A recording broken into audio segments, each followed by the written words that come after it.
Romanos 14, 2, como eu disse, o tema da minha pregação hoje é a unidade da igreja mesmo pensando diferente. Olha o que vai dizer. Romanos 14, vamos ler o 1 primeiro, o 1 e o 2 então.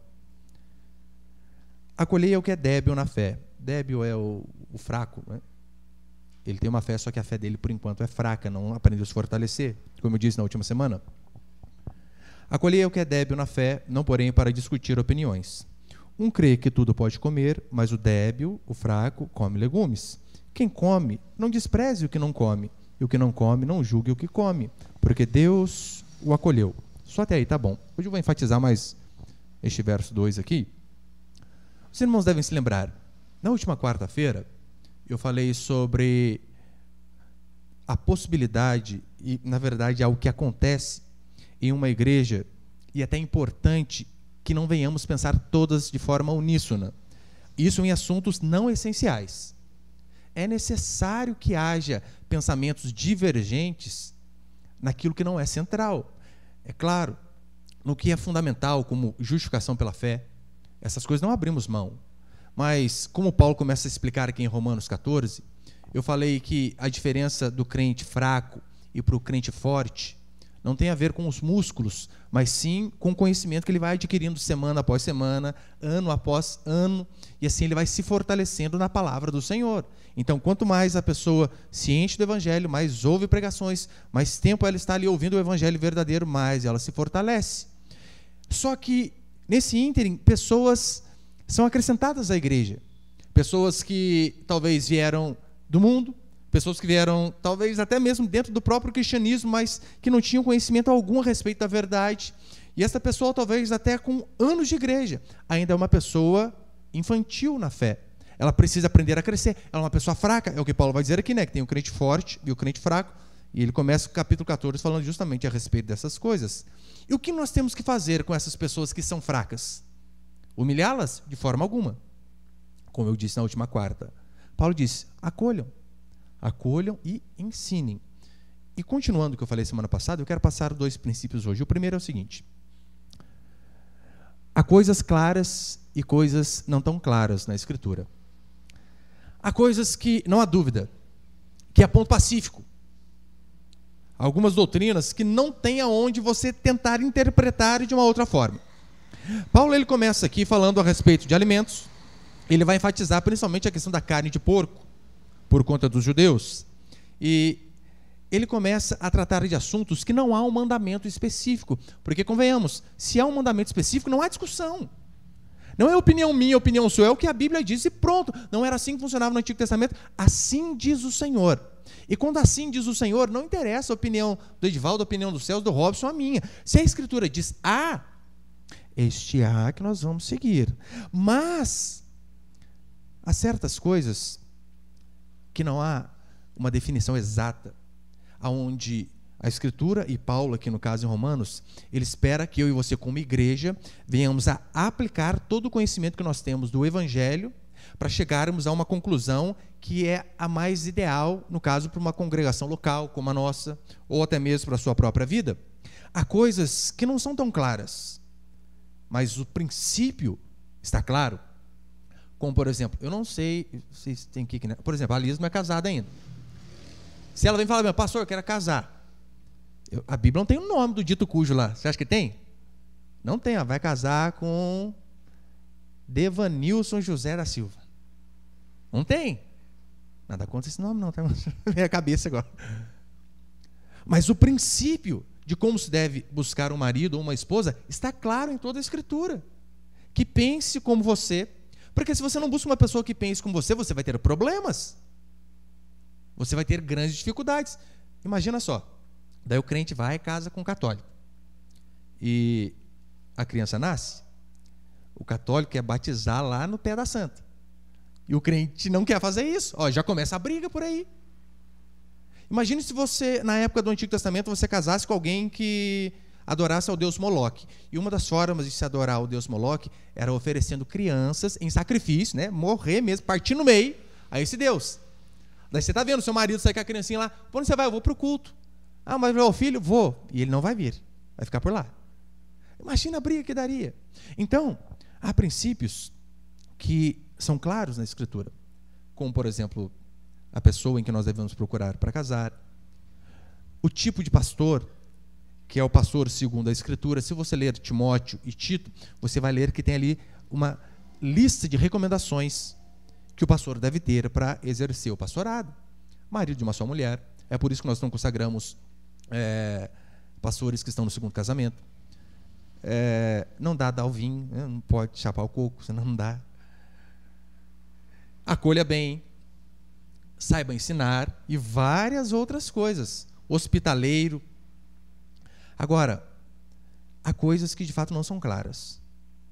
Há coisas que, por mais que nós tenhamos o Espírito Santo e tenhamos noção do que é certo e errado, há coisas que a Bíblia não dá nenhuma pista. Coisas do dia a dia, como por exemplo, nós estávamos num outro salão menor que esse e mudamos para cá.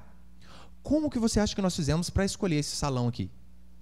Pastor, jejum, e Deus veio e falou: Rua Rioite Assuda 214. Não foi assim. Foi procurando e vendo um salão que cabia no nosso orçamento. Convidando, quantas vezes coloquei no grupo lá para os irmãos, procura o salão. Pastor, tem não sei na onde. A gente ia ver, puxa, isso aqui não dá. Ia no outro, puxa, isso aqui é bonito, mas é caro demais. Então, há certas coisas que não têm princípios, que não são totalmente claras na Escritura. E quando nós temos que tomar atitudes assim, nós consultamos quem? O nosso presbitério, que é a liderança local da igreja. Essa semana, uma moça me falava sobre o pastor da igreja que ela veio, e o pastor comprou um salão para a igreja. Ele não pediu opinião de ninguém, não consultou ninguém, foi lá e comprou, e trouxe uma dívida de 40 parcelas de 10 mil para a igreja pagar. Falou, fiz a conta lá, agora vocês têm que honrar isso aqui, hein? Na onde já se viu a gente ficar devendo? Falei, cara, mas foi você que fez a conta. Você consultou quem? Ninguém. Você consegue ver o problema que às vezes causa essas igrejas onde elas são onde é quase um papa o pastor ali? Ele decide tudo, ele não consulta ninguém. Agora, é por isso que nós cremos que, segundo aqui Atos capítulo 15, eu vou mostrar para você depois, que a liderança mais ideal é a liderança do presbitério, que é um conjunto de líderes que pensam conforme o que a Escritura diz e que tomam as decisões com base nas Sagradas Escrituras. Porque, convenhamos, se nós vamos comprar um terreno e nós temos aqui o nosso presbitério com 7 pessoas, exemplo, e tem a possibilidade dos 7 errarem? Tem. Mas você concorda que é muito mais difícil do que a possibilidade de um apenas errar?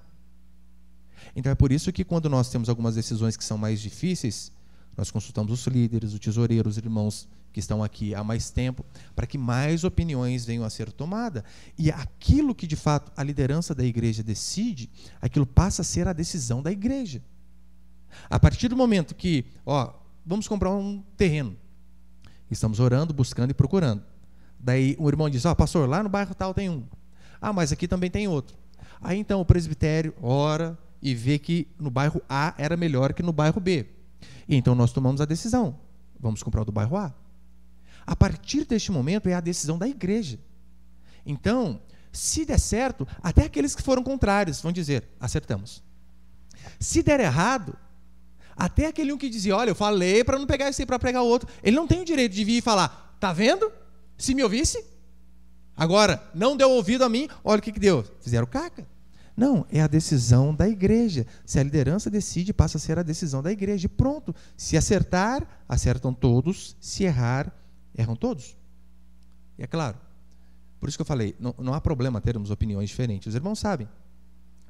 No começo da pandemia, um irmão da nossa igreja aqui saiu da nossa igreja por conta do pensamento que ele tinha em relação ao começo da pandemia. E lembra, acho que foi há 3 meses mais ou menos, que começou essa pandemia. Há 3 meses, com base nas informações que nós tínhamos, quais informações eram? Quase nenhuma. Até hoje, quem sabe? Não sabe nada. O OMS diz lá A, daí no outro dia, não, o A é mentira, a verdade é o B. Num dia diz que máscara só funciona aquela profissional de consultórios, no outro dia diz que máscara pode ser de pano. No outro dia diz que não precisa máscara. Você não pode confiar nela. Não pode. Além de ter um viés ideológico muito terrível. Mas lembra, há 3 meses, não tínhamos norte nenhum. Tudo era nebuloso. Tudo era dúvida. Eu só olhava o noticiário e via, nossa, 4.000 mortos na Itália, 5.000, 6.000, 7.000. E eu fiquei com medo.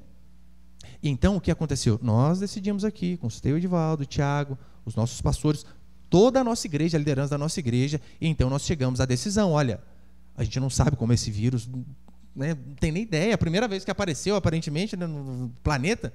Então, nós tivemos assim a decisão, olha, vamos fechar por 2 ou 3 semanas até a gente deixar a poeira baixar e pensar no que a gente vai fazer. Foi a decisão que a igreja tomou. Você poderia ter pensado diferente? Claro, não há problema nenhum, como eu falei. É o título dessa mensagem, a unidade da igreja mesmo pensando diferente. Você pode pensar diferente. Só que o que aconteceu? A igreja decidiu, e nós fechamos a igreja antes de decretos municipais e governamentais. Decidimos. Então, esse irmão discordou. Sem problema? Pode? Claro que pode. Pode discordar. O que não pode é fazer como foi feito. Se eu não me engano, acho que teve uma igreja só que ficou aberta, né, que falou que não ia fechar, que era a igreja do Silas Malafaia, que depois, por decreto, fechou também. Ou seja, todos tiveram que fechar. A diferença foi que nós fechamos antes do decreto e abrimos antes também do prefeito deixar. Fechamos antes e abrimos antes. Então, o que aconteceu? Ele discordou, sem problema. Pode discordar. Até mesmo da decisão da igreja. Eu achei que tinha que ter feito de tal jeito. Falei, tá bom, mas tomamos a decisão. Qual foi o problema?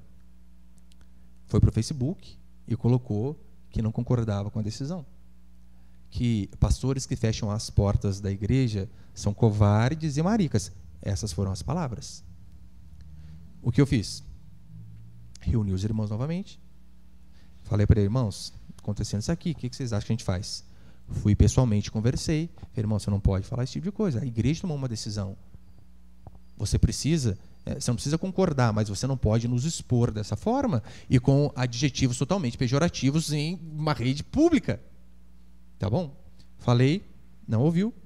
Levei 2 irmãos, trouxemos aqui na igreja, conversamos durante 3 horas e meia e falamos assim, olha, irmão, eu entendo que você pensa diferente, mas com base no conhecimento que a gente tem, que é 0 desse vírus, nenhum de nós somos médicos, infectologistas, muito menos. Nem eles estão perdidos. Não pode cloroquina. Fica doente, a primeira coisa que faz é o quê? Toma cloroquina. Eles estão perdidos. Então nós falamos o seguinte, olha, só que a igreja decidiu. Você não pode nos tratar desse jeito, nos expor desse jeito no Facebook, falando que somos fracos e covardes. Você precisa tirar aquilo lá. Ou você tira, ou você não é bem-vindo aqui. Ele decidiu não tirar. Nós falamos, então você não pode mais frequentar a nossa igreja. Mas você consegue perceber que não colocamos para fora? Colocamos opções. Opções, você tira ou não é bem-vindo. Agora, se põe no meu lugar. O pastor nessa hora só se lasca, porque qualquer decisão que ele toma está errado. Se eu falo assim, olha, nós vamos ficar com a igreja aberta. Pessoas iam dizer assim para mim, pastor inconsequente. Estou de idoso aqui na igreja. Pastor que não ama as ovelhas. Da onde já se viu? Se nós fechamos, como assim fizemos, a falta de fé. Incrédulo. Você percebeu que de qualquer jeito a gente está errado? É terrível, é terrível. Mas, com o conhecimento que nós tínhamos lá atrás, e não nos arrependemos, nós temos a certeza que aquela foi a melhor decisão que podíamos tomar. E além do mais, pensa comigo. O pastor é covarde porque fechou a porta da igreja. Covarde. Os irmãos sabem, o meu salário sai tudo daqui. Aluguel da igreja, as nossas contas, o sustento dos meus filhos. Nós não recebemos ajuda de lugar nenhum e de igreja alguma. Agora, dizer que sou covarde porque fala, olha, como não entendemos, vamos provisoriamente parar o culto, porque separa o culto para a arrecadação. É claro, né? A maioria dos irmãos continuaram contribuindo. A maioria não. Metade. Não sei. Mas uma parte dos irmãos continuaram contribuindo. Mas você pode perguntar para o Edivaldo, o Tiago, que é o tesoureiro, acho que o Celso e o Robson, a gente mandou o relatório para eles também. Nesses 2 meses que tivemos culto apenas online, a arrecadação foi para 1/3 do que arrecadávamos. Já arrecadava pouco. 1/3 de pouco é mais pouco ainda. E, de fato, miraculosamente, nesses 2 meses, nós vimos Deus, de forma sobrenatural, nos sustentar. É o cara da rádio que ligou, pastor, estou ouvindo a rádio aqui, vocês estão pagando aluguel? Eu falei, então, deixa que esse mês eu pago. Eu falei, nossa. Quase que eu falei, não acredito. Eu falei, meu Deus, mas você ora e fala que não acredita? No outro mês, a mesma coisa. Fulano que nem é da nossa igreja. Fala, pastor, passa não dá conta para mim. Normalmente vem 50 conto quando é assim, né? Eu já fico feliz. Às vezes é 30. Daqui a pouco eu estou lá, R$ 1.475 na conta da igreja. Eu falei, nossa. Aluguel 1.200, de novo. Mas dizer que somos covardes porque tomamos essa atitude, eu não acredito que é certo. Você vai ver aqui, como Paulo vai citar aqui, há a possibilidade sim de mesmo pensando diferente, continuarmos andando unidos, como dizia Agostinho, no essencial, unidade, no não essencial, liberdade, em todas as coisas, caridade, ou seja, amor. No casamento é assim que funciona, meu irmão. Ou você faz só as coisas que você quer. Se você fazer as coisas só que você quer, não tem casamento que dure. É necessário, cede aqui a esposa, cede ali o marido, cede aqui a esposa, cede ali o marido. É assim que funciona. E na igreja também. Você vai ver que no Novo Testamento há assuntos aqui que não há exatidão. Então é por isso que Paulo vem e diz, olha, essas coisas que não há um consenso, que não há algo notório na Escritura e fácil de entender, então o que faz? Homens e mulheres cheios de Deus, orem e decidem a respeito de tal coisa. Essa é a decisão da igreja, e é assim que nós temos que fazer para tudo. A gente foi pintar essa parede aqui, né? Pintamos de cinza. Por quê? Que eu gosto do decente. É ruim, hein? Porque era a cor mais barata que tinha, gente, só por causa disso. Teve gente que não gostou.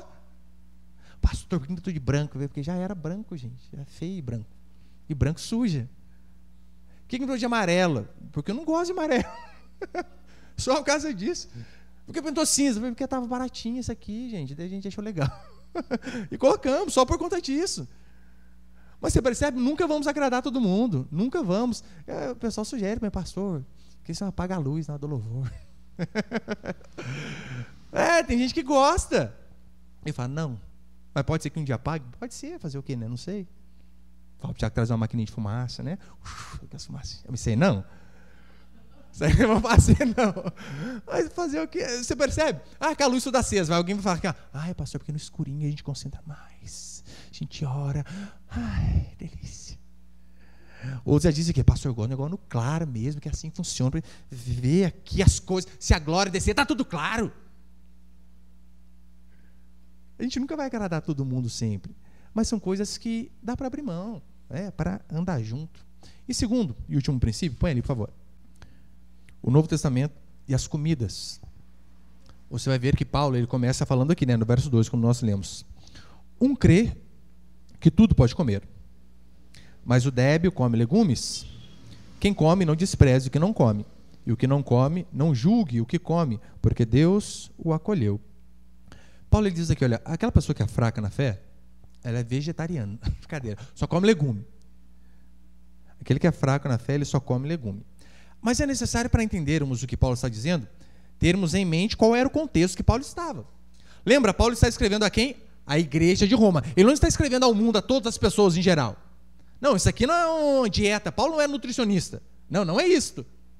Paulo ele está fazendo o quê? Está escrevendo a uma igreja, a igreja de Roma, que tinha sido recém-aberta. E ali naquela igreja havia judeus que tinham se convertido do judaísmo para o cristianismo, e havia ímpios que haviam saído lá da vida mundana da Grécia, de todos aqueles cantos da idolatria de Roma, e vindo também para o cristianismo. E é claro, por conta de pessoas de outras culturas virem para o cristianismo, o que iríamos esperar a não ser problema? Foi assim que aconteceu. É assim que acontece na nossa vida. Eu não sei como você era antes de converter, mas se a maioria aqui eu creio que era católico, você vem ou não vem com os vícios do catolicismo para a igreja? Vem! É só Nossa Senhora que sai em quase toda vez. Nossa Senhora. Vixe Maria, por aí.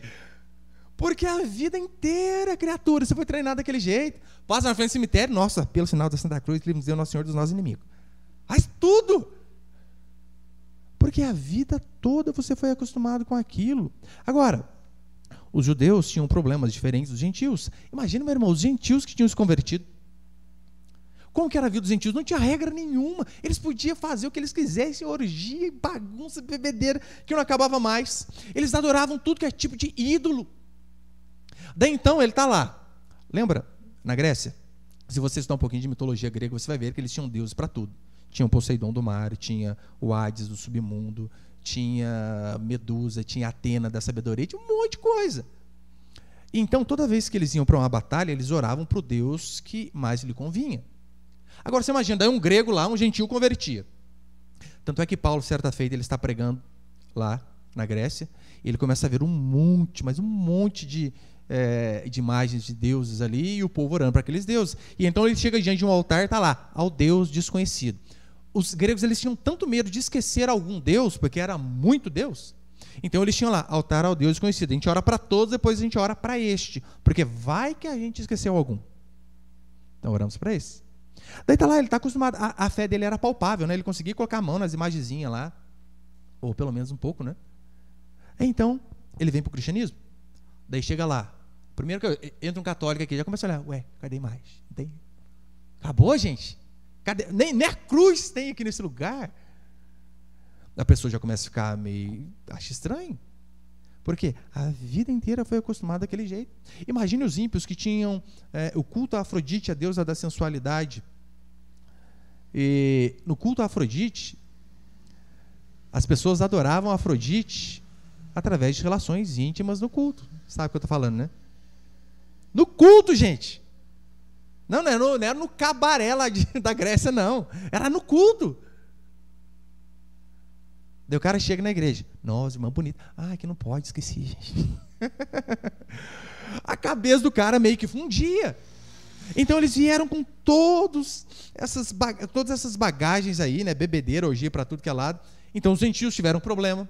Os judeus tiveram um problema. Lembra como era a vida do judeu? Meu irmão, se você ler Levítico, que fala sobre as leis cerimoniais, eles tinham lei para tudo. A forma como lavava a mão, o tanto de água que tinha que ser, o jarro que tinha que colocar a água, a quantidade que tinha que despejar na mão a primeira vez, quem que podia despejar, tudo para lavar a mão. Eles tinham todas essas regras aí. Por exemplo, não podia tocar em animais mortos. Não podia. Não podia sentar num lugar onde uma mulher menstruada sentou. Até isso eles tinham de regra. Não podia. Porque a mulher era imunda quando estava nos dias de mulher. Eles não falavam com os samaritanos. Eles não comiam qualquer tipo de comida, principalmente carne de porco, mas de jeito nenhum. Daí, este é o cenário que Paulo está escrevendo essa epístola. Embora os judeus tivessem entrado na vida cristã, eles tinham uma séria preocupação com a lei.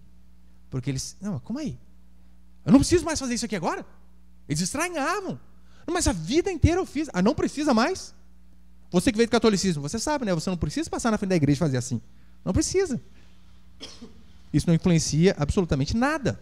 Agora, essa palavra que Paulo traz aqui, um crê que tudo pode comer, mas o débil come legumes. Legumes aqui não é só legumes de fato, né? Inclui tudo que nasce da terra, vegetais, frutas, etc.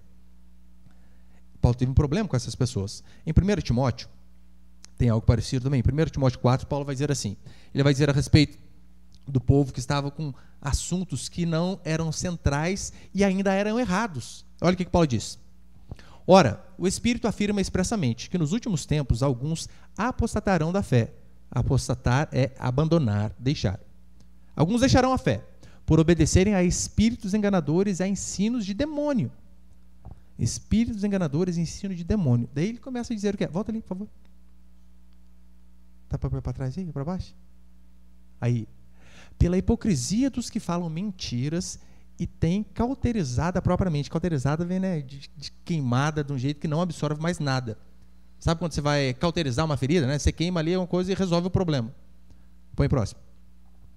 Que proíbem o casamento e exigem a abstinência de alimentos que Deus criou para serem recebidos com ações de graças pelos fiéis, por quantos conhecem plenamente a verdade. O que o povo estava ensinando ali? Nossa, você não pode comer isso tudo, não. Para com esse negócio. Tem coisas que é proibido comer. Proibir até o casamento, gente. Não pode casar, porque, pelo menos historicamente, muitas religiões acreditavam que, né, o coito. Toma cuidado com as palavras sempre, né? Eu vou mudando o sinônimo, mas você sabe o que eu estou dizendo. Espero que saiba. O coito entre os dois. Eles achavam que era pecaminoso. Era pecaminoso também. Você vê alguns, até cristãos antigos, que acreditavam, né, que o ato ali, que a relação íntima era apenas para reprodução. Só isso. Então, apareceu um povo fazendo o quê? Proibindo casamento, exigindo abstinência de alimentos. Depois diz no verso 4, pois tudo que Deus criou é bom. Você não pode comer carne de porco, toicinho, torresmo e determinadas coisas. Não, ele diz, pois tudo que Deus criou é bom, e recebido com ações de graças, nada é recusável, porque pela palavra de Deus e pela oração é santificado. Ou seja, Paulo aqui ensinando para Timóteo, ele diz a mesma coisa, cuidado. Timóteo era um pastor de igreja local, e Paulo era o pastor de Timóteo. Então Paulo está ensinando um pastor mais novo, dizendo, olha, cuidado, sabe por quê? Muitos falsos vão se introduzir ali, vão introduzir na igreja, e vão começar com ensinos mentirosos, com ensinos falsos, para perverter a fé dos irmãos. E uma das formas era o quê? Proibindo casamento, dizendo que não podemos fazer determinadas coisas, que era da época de quando eles ainda eram judeus, que aquelas leis tinham que segui-los ainda. Paulo, então, está tratando do ensino que proibia essas coisas, e ele diz, não, eles estão errados. Como eu disse, meu irmão, não há problema nenhum. Você diz assim, pastor, eu sou vegetariano. Hoje não é mais vegetariano, é vegano que fala, mais bonito, né? Pastor, sou vegano. Não tem problema nenhum. Desde que você diga que é por uma razão medicinal, algum problema de saúde que você tem, ou você é louco mesmo, né? Prefere alface que contra filé. Mas a gente respeita a sua loucura. A gente fala, pastor, eu prefiro uma folha de alface que aquele contrafilé, que é aquela gordurinha derretendo ali. Eu prefiro. Eu vou fazer uma força, mas eu vou te entender. Vou te entender. Diga isso aí para comer um lanche, eu vou arrancar o alface e vou dar para você, vou comer o x-bacon. Faz parte. Faz parte. Agora, Paulo aqui ele está preocupado com os que fazem disso uma questão essencial e religiosa. Daqueles que colocam regras em coisas que Deus não colocou regras. Essa é a preocupação de Paulo. Já viu crentolândia de hoje em dia? Vê demônio em tudo. Vê o demônio na Hello Kitty, que não tem boca. Vê o demônio na Coca-Cola.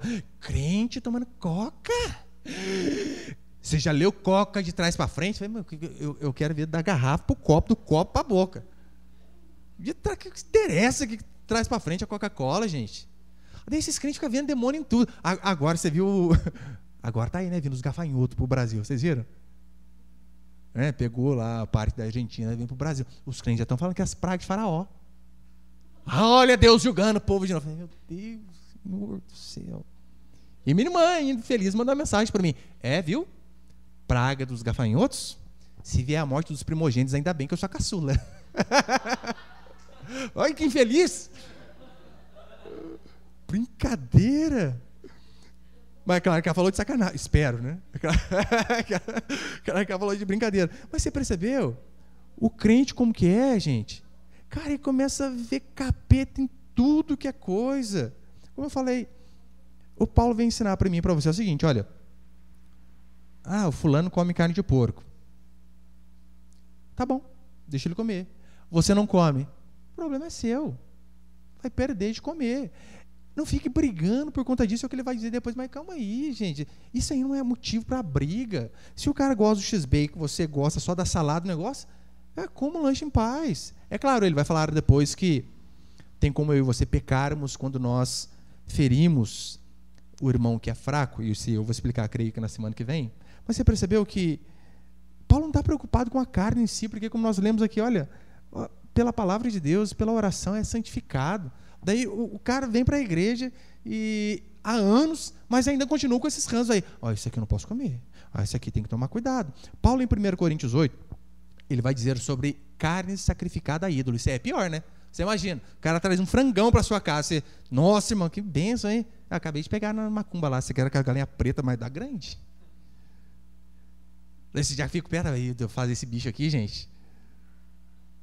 Daí Paulo, em 1 Coríntios, sabe o que ele vai explicar? O ídolo não existe, o ídolo em si não é nada. Estava lá no negócio de macumba, manda para dentro, abençoe, já era. Se você tiver fé para isso, claro, ele vai falar depois que nem todos têm essa fé. Eu saí esses dias, um tempo já, né?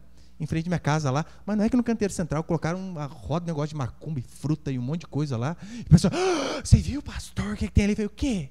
Eu falei, nossa, que desperdício, gente. Abacaxi tudo cortadinho, certinho, morango, espetinho. Gente do céu, não acredito que eu perdi isso. Pastor, o que você vai fazer? Eu vou jogar fora, gente. Junta tudo, põe no saco preto e manda embora. Mas vai pôr a mão. Ficou o problema. Que o pessoal pensa, eu coloquei a mão. Demônio.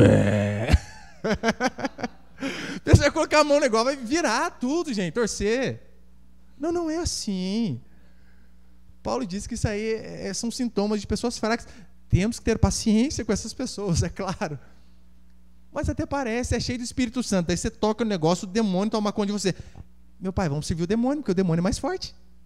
Não é? Para que servir a Deus? Uma vez uma irmã me convidou para ir num evento que ia ter. E falou, pastor, tem um irmão lá, um rapaz, né? Que faz uma moqueca, mas o negócio é dos deuses. Eu falei, sério? Eu nunca tinha comido esse negócio aí, gente, de frutos do mar, né? Eu, na verdade, não comi quase essas coisas diferentes. Esses dias, para falar que eu não comi coisa diferente, eu comi sashimi. Nossa. Aí que benção, vai na casa dos outros, vai dar sashimi pra gente. Ruim, mas comi. Falei, nossa. Falei, custa a gente passar no azeite, pôr na farinha e fritar o negócio? Fica melhor. Mas não, põe só no molho show e come, pastor. Obrigado, irmão. Matou a minha vontade de experimentar, né? Eu prefiro contra filé. Mas ele tá lá. Dá conta quem gosta de comer japonês, tá? Lisa, não fala pra sua mãe que eu falei isso, não. Daí, gravando. Daí a irmã pegou e me chamou lá. Pastor, a moqueca é maravilhosa. Eu falei, sério? Nossa, esse fruto do mar, isso aqui, um monte de coisa. Eu falei, puxa, que benção, hein? Colocou o negócio assim, eu já comecei a mandar para dentro. Eu falei, nossa, dá até calor. Eu falei, pastor, eu só falei um negócio pro senhor. Eu falei, o quê? Não pode repetir, eu não acredito. Eu falei, não é isso não. Eu só não falei um negócio pro senhor. O cozinheiro ali é macumbeiro e dos brabos. Eu falei, sério? Eu falei, eu não sei se ele é tão bom macumbeiro, mas cozinheiro, ó. O cara é top. Pode repetir? Pode, né? Comi de novo. Eu tô falando, Deus é bom demais. Quando é que quer tratar o servo, fazer até uma macumbeira, fazer comida pra gente. Isso é bênção. Agora o pessoal fica tudo preocupado com coisinha que, não pode falar nisso, aquela capeta. Gente, pelo amor de Deus. Para encerrar, já viu? Eu, pelo menos, quando era mais moço, comia muito doce de São Cosme, Damião. Onde que eu morava em Aparecida? Gente do céu. Era dia de Judas, São Cosme, Damião. Era o dia inteiro para a rua pedindo bala nos bares. Doce, nossa, é uma maravilha. Daí, já perguntaram para mim depois, pastor, tem algum problema um crente comer doce de São Cosme e Damião? Eu disse, você não tem fé para isso. Se você não tiver, dê para mim. Eu, como? Não tem problema. Porque Paulo diz aqui bem claro em 1 Coríntios 8, o ídolo em si não é nada. Agora, aqueles cristãos mais fortes, que Paulo diz, eles de fato entenderam aquele mandamento de Jesus lá em Mateus 15, quando ele disse, olha, não é o que entra pela boca que torna o homem impuro. Não é o que entra, mas o que sai. Porque o que sai do coração. Agora o que entra, ele diz, o que entra vai para o lugar escuso, você sabe, né? Por 2. Agora, o pior é aquilo que sai. Então não é o que a gente come que nos deixa impuro. Mas ainda assim, olha o que Paulo diz no verso 3. Senão você vai chegar lá na casa dos seus parentes lá comendo carne de urubu consagrado, macumba não, hein? No verso 3 ele vai dizer assim, quem não come, não despreze. Quem come, não despreze o que não come. E o que não come, não julgue o que come, porque Deus o acolheu. Ainda assim, Paulo diz, gente, não vamos abrir o carro disso, não. Isso aqui é coisinha trivial. Né? Agora, vai fazer a igreja resgatar que come carne de porco. Daí o Tiago acha errado. Ele abre a igreja resgatar renovada que não come carne de porco. Você percebeu que muitas divisões são por conta de assuntos triviais, infantis, que Paulo diz que não é o centro. Ou seja, aquele que come de tudo, não despreze o que não come. E aquele que não come das coisas, Paulo diz, não fique julgando o que come também, mas procurem crescer no conhecimento do Senhor. Para encerrar, ali em Atos capítulo 15, vai dizer que o povo estava passando, né, tinha algumas dúvidas, Paulo, Barnabé tinha algumas dúvidas a respeito do que estava acontecendo, a igreja estava em transição, então o que eles fazem? Eles vão a Jerusalém, aos apóstolos, e dizem assim, olha, nós estamos com alguns problemas lá, o que vocês sugerem que nós façamos para as igrejas? E ali o que estava em questão era circuncisão. Lembra que o judeu ele tinha que circuncidar o filho homem, né? Cortar ali o prepúcio do membro viril. Nossa, tem que tomar muito cuidado com as palavras, é chato, né? Mas você entende o que é, né? Fimose, fica mais fácil. Ele tinha que cortar ali. E então o povo estava com essa dúvida. Porque eles eram judeus e tinham convertidos. E eles estavam dizendo, olha, você tem que crer em Jesus, apenas em Jesus, mas você também precisa circuncidar. Mas você também precisa seguir algumas regras. Então Paulo vai a Jerusalém e ele chega ali, e então o que acontece? Tem a reunião dos presbíteros. Eles reúnem os apóstolos e eles começam a debater sobre aquele assunto. Houve unanimidade? A Bíblia não diz que houve. Provavelmente não. Porque na última discussão que acontece unânime é difícil. Pega lá 12 apóstolos, você acha que os 12 falaram a mesma coisa? Vamos fazer assim.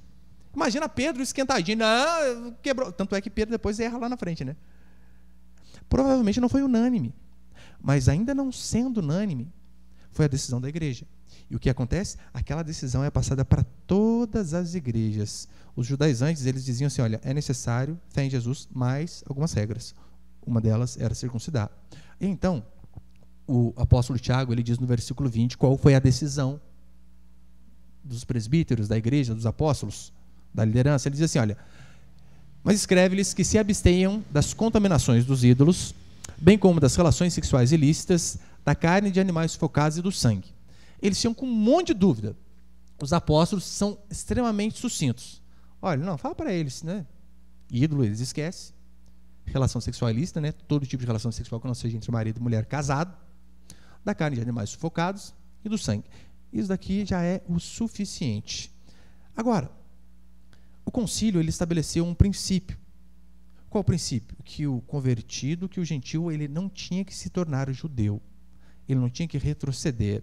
Mas, ao mesmo tempo, para evitar muitos problemas com os judeus, eles aceitaram algumas coisas por conta da igreja estar num momento de transição. É por este motivo que nós não fazemos doutrina com base em parábolas.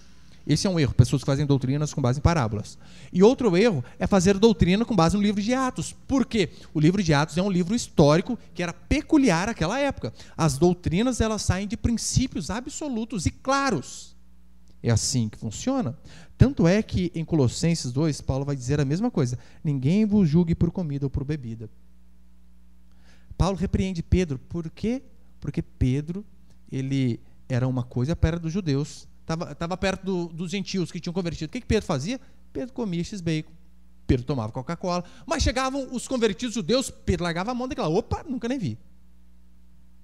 Então Paulo vem e resiste-o na face. Né? Não que Paulo fez barraco, né? Senão você pega isso aqui como argumento. O que eu tenho que falar, eu faço igual Paulo, eu falo na cara. Não, não é isso.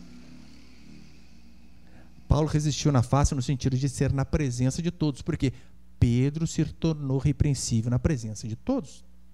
Um dos motivos que eu trouxe, aquele caso do irmão que eu falei no começo, é porque foi algo que se tornou conhecido de todos, inclusive que não tinha nada a ver com a nossa igreja. Tanto é que eu não sei se eu vou colocar essa pregação na rádio depois. Eu vou orar ainda para ver. Porque resolveu o nosso problema aqui. Não sei. Mas, se você faz parte de uma sociedade, meu irmão, minha irmã, não interessa qual ela seja, você precisa aprender que em comunidades há regras, há regulamentos. No trabalho é assim. A irmã Lisa aqui trabalha no consultório odontológico. Ela não vai de emo, de preto, com máscara preta, com tudo preto. Porque há um padrão branco. O Tiago é militar, ele não pode usar a farda que ele quer. Tem um regulamento para cada fardamento. Você, no seu trabalho, você não faz o que você quer. Você precisa seguir regras. Na igreja também é a mesma coisa. Como eu disse, há coisas que são essenciais, outras coisas que nem tanto. Mas ainda assim que você siga uma igreja que, vamos colocar, pastor, a igreja lá o pessoal só usa saia. Saia. Eu não gosto de usar saia. Saia é algo essencial? Não é. Não. É essencial que seja vestido, né? Não que seja só saia. A Escritura não diz que tem que ser só assim. Mas se mesmo assim você quiser fazer parte desta comunidade, você deve se sujeitar.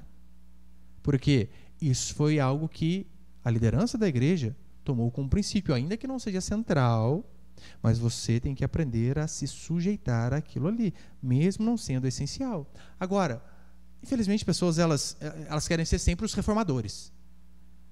Ela está lá, ela pensa diferente, mas ela entra na igreja, que ela sabe que pensa diferente, porque ela quer reformar aquela igreja. Ela quer que a igreja mude segundo o pensamento dela. É igual, às vezes, eu vejo pessoas, uma vez criticaram, acho que o padre Fábio de Mello, mas vocês não podem casar. Ele sabe disso, gente. Por isso que ele é padre. E ele foi para o catolicismo sabendo. Agora, se ele tinha a vocação de pregar o evangelho, mas ele sabia que mulher é bom, esse é pastor. Ia para outro caminho. Agora você imagina, o padre Flávio de Mello lá no Vaticano falando com o Papa. Falei, não, você tem que liberar a mulherada para nós aí. Não dá, gente. Eu estou malhando à toa, para quê?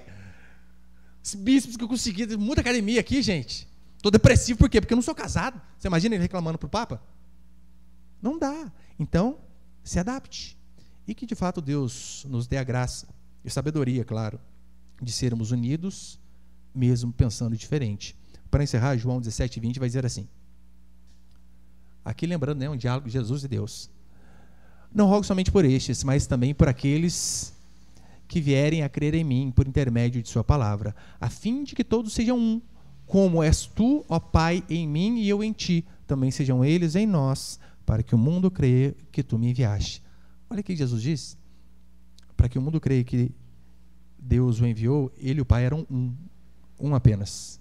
Se nós queremos fazer a diferença como igreja, ainda que tenhamos pensamentos diversos, temos que ser unidos naquilo que é essencial. Este é o mandamento do Senhor para mim e para você. Amém, meus irmãos? Vim para